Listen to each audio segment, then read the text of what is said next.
Million dollar studios பேனரில் வெளிவர படம் தான் வந்து லவர். மணிகண்டன், ஸ்ரீ கௌரிப்ரியா இவங்களாம் நடிக்கிறாங்க. இந்த படத்தில் வந்து ட்ரெய்லர் வந்திருக்கு. படம் வந்து சீக்கிரமே ரிலீஸ் ஆக போகுது.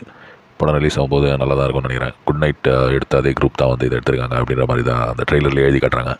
ட்ரெய்லரை பார்த்த வரைக்கும் என்ன புரியுதுன்னா, அதாவது இவர் வந்து ஒரு ஏழை பையன். இவர் ஏதோ ட்ராவல் விளாக் இது மாதிரிலாம் பண்ணுறாரு போல இருக்குது. இவருக்கு வந்து அவ்வளோவா வருமானம் இல்லை. அந்த பொண்ணு வந்து ஏதோ ஐடிலேயோ அதில் இருக்காங்க. நல்ல வருமானம் இருக்கிற பணம் இருக்கிற ஃபேமிலி. இவருடைய அம்மாவை இவர் வீட்டுக்கு வந்து இந்த பொண்ணு வந்து பார்க்குறாங்க போல இருக்குது. அந்த அம்மா வந்து கேட்குறாங்க. அந்த ஒரு சீனாக இருக்குது இதில்.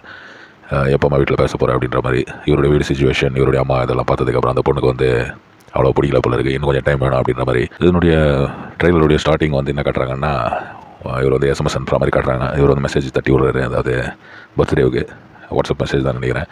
அதாவது அந்த மெசேஜில் இவர் என்ன 6 வருஷத்தில் நம்ம இதுதான் ஃபஸ்ட் டைம் ஒன்றா இல்லை அப்படின்ற மாதிரி இவங்க வந்து பிரிஞ்சிடுறாங்க. இந்த பண பிரச்சனையால் பிரிஞ்சிடுறாங்க. இவர் நிறைய ஜாயிண்ட்லாம் அடிக்கிறார் போல். இது படத்தில் சரக்கு அடிச்சு நேராரு. சரக்கு கூட ஜாயிண்ட்டை சேர்த்து அடிக்கிறார் போல இருக்குது. படம் வந்து நல்லா தான் இருக்கும்னு நினைக்கிறேன். படம் ரிலீஸ் ஆகும்போது பார்க்கலாம். படம் வந்து ஒரு மிடில் ஏஜ் 25 to 40 ரேஞ்சில் இருக்கும். அவங்களுக்கெல்லாம் பிடிக்கிறதுக்கான வாய்ப்பு இருக்குது இந்த படம். இது என்னுடைய ட்ரெய்லர் பார்க்கும்போது எனக்கு அப்படி தான் தோணுது.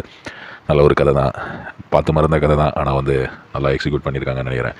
எக்ஸிக்யூஷனில் தான் இருக்குது மேட்ரு. இப்போ வந்து படம் மோசமாக இருந்தால் கூட அது வந்து எக்ஸிக்யூட் பண்ணுறது நல்லா இருந்ததுன்னா படம் வேறு லெவல் போயிடும்.